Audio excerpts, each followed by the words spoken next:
Mammon and the Archer.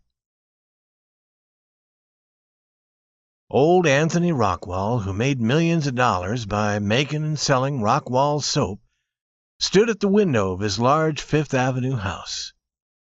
He was looking out at his neighbor, G. Van Shoelite Suffolk Jones. His neighbor is a proud member of a proud old New York family. He came out of his door and got into a cab. He looked once, quickly as usual, at Anthony Rockwall's house. The look showed that Suffolk Jones was a very important man, while a rich soap maker was nothing. "I will have this house painted red, white, and blue next summer," said the Soap King to himself, "and we'll see how he likes that." And then Anthony Rockwall turned around and shouted, "Mike!" in a loud voice. He never used a bell to call a servant. "Tell my son," he said when the servant came, "to come to me before he leaves the house." When young Rockwall entered the room, the old man put down the newspaper he had been reading. "Richard," said Anthony Rockwall, "what do you pay for the soap that you use?" Richard had finished college 6 months before, and he had come home to live. He had not yet learned to understand his father. He was always being surprised. He said, $6 for 12 pieces. "And your clothes?" "About $60, usually." "You are a gentleman," said his father. "I have heard of young men who pay $24 for 12 pieces of soap, and more than $100 for clothes. You have as much money to throw away as anyone else has. But what you do is reasonable. I myself use Rockwall soap because it is the best. When you pay more than 10 cents for a piece of soap, you're paying for a sweet, strong smell and a name. But 50 cents is good for a young man like you. You are a gentleman. People say that if a man is not a gentleman, his son can't be a gentleman. But perhaps his son's son will be a gentleman. But they're wrong. Money does it faster than that. Money has made you a gentleman. It has almost made me a gentleman. I've become very much like the 2 gentlemen who own the houses on each side of us. My manners are now almost as bad as theirs. But they still can't sleep at night, because a soap maker lives in this house." "There are some things that money can't do," said the young man, rather sadly. "Don't say that," said old Anthony. "Money is successful every time. I don't know anything you can't buy with it. Tell me something that money can't buy. And I want you to tell me something more. Something is wrong with you. I've seen it for 2 weeks. Tell me. Let me help you. In 24 hours, I could have $11 million here in my hands. Are you sick?" "Some people call it a sickness." "Oh," said Anthony. "What's her name? Why don't you ask her to marry you? She would be glad to do it. You have money, you're good-looking, and you are a good boy. Your hands are clean. You have no Rockwall soap on them." "I haven't had a chance to ask her," said Richard. "Make a chance," said Anthony. "Take her for a walk in the park, or walk home with her from church." "You don't know the life of a rich girl, Father. Every hour and minute of her time is planned. I must have her, or the world is worth nothing to me. And I can't write to say I love her. I can't do that." "Do you tell me," said the old man, "that with all my money you can't get an hour or 2 of a girl's time?" "I've waited too long. She's going to Europe the day after tomorrow. She's going to be there 2 years. I'm allowed to see her alone tomorrow evening for a few minutes. She's coming to the city on a train. I'm going to meet her with a cab. Then we'll drive fast to the theater where she must meet her mother and some other people. Do you think she would listen to me then? No. Or in the theater? No. Or after the theater? No, no, Father, this is one trouble that your money can't help. We can't buy 1 minute of time with money. If we could, rich people would live longer. There's no hope of talking with Miss Lantry before she sails." "Richard, my boy," said old Anthony, "I'm glad you're not really sick. You say money won't buy time?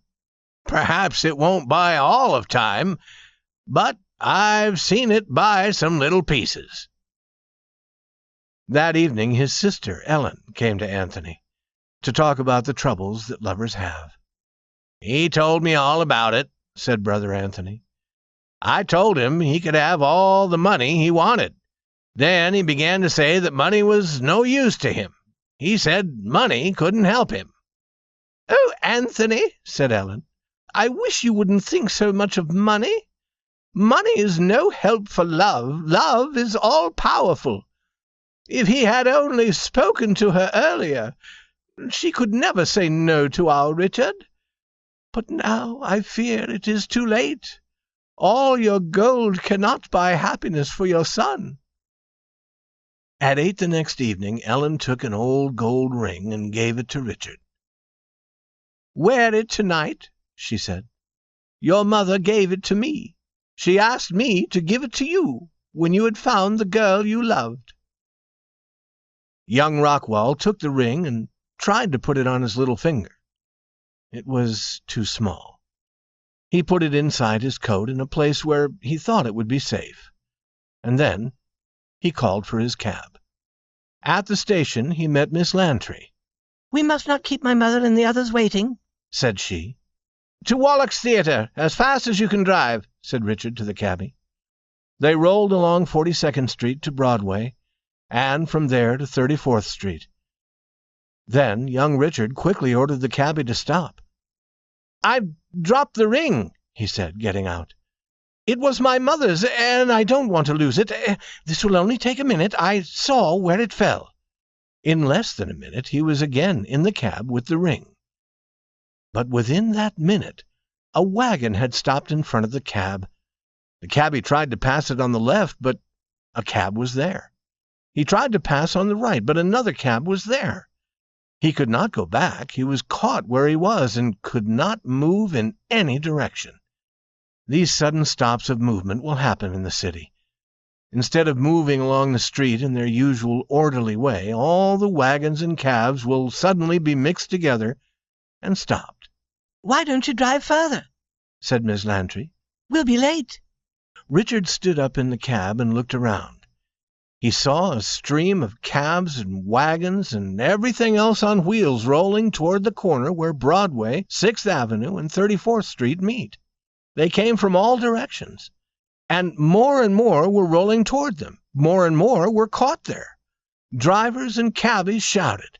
Everyone on wheels in New York City seemed to be hurrying to this place. "I'm very sorry," said Richard. He sat down again. "We can't move. They won't get this straight for an hour. If I hadn't dropped the ring, we—" "Let me see the ring," said Miss Lantry. "Since we really can't hurry, I don't care. I didn't want to go to the theatre. I don't like the theatre." At 11 that night someone stopped at the door of Anthony's room. "Come in," shouted Anthony. He had been reading and put down his book. It was Ellen. "They are going to be married, Anthony," she said. "She has promised to marry our Richard. On their way to the theatre, their cab was stopped in the street. It was 2 hours before they could move again. Oh, Brother Anthony, don't ever talk about the power of money again. It was a little ring, a true love ring, that was the cause of our Richard finding his happiness. He dropped it on the street and had to get out and find it. And before they could continue, the cab was caught among the others. He told her of his love there in the cab. Money is nothing, Anthony. True love is everything." "I'm glad the boy got what he wanted," said old Anthony. "I told him I didn't care how much money—" "But, Brother Anthony, what could your money do?" "Sister," said Anthony Rockwall, "I'm reading a book with a good story in it. It's a wild adventure story, but I like it, and I want to find what happens next. I wish you would let me go on reading." The story should end there. I wish it would. I'm sure you too wish it would end there. But we must go on to the truth. The next day a person with red hands and a blue necktie, whose name was Kelly, came to Anthony Rockwall's house to see Anthony. "That was good soap we made," said Anthony. "I gave you $5,000 yesterday." "I paid out $300 more of my own money," said Kelly. "It cost more than I expected. I got the cabs, most of them for $5, but anything with 2 horses was $10. I had to pay most to the cops. $50 I paid to 2, and the others $20 and $25. But didn't it work beautifully, Mr. Rockwall? They were all on time, and it was 2 hours before anyone could move." $1,300. There you are, Kelly, said Anthony, giving him the money. $1,000 for you, and the $300 of your own money that you had to spend. You like money, do you, Kelly? "I do," said Kelly. Anthony stopped Kelly when he was at the door. "Did you see," asked he, "anywhere on the street yesterday a little fat boy with no clothes on, carrying arrows?"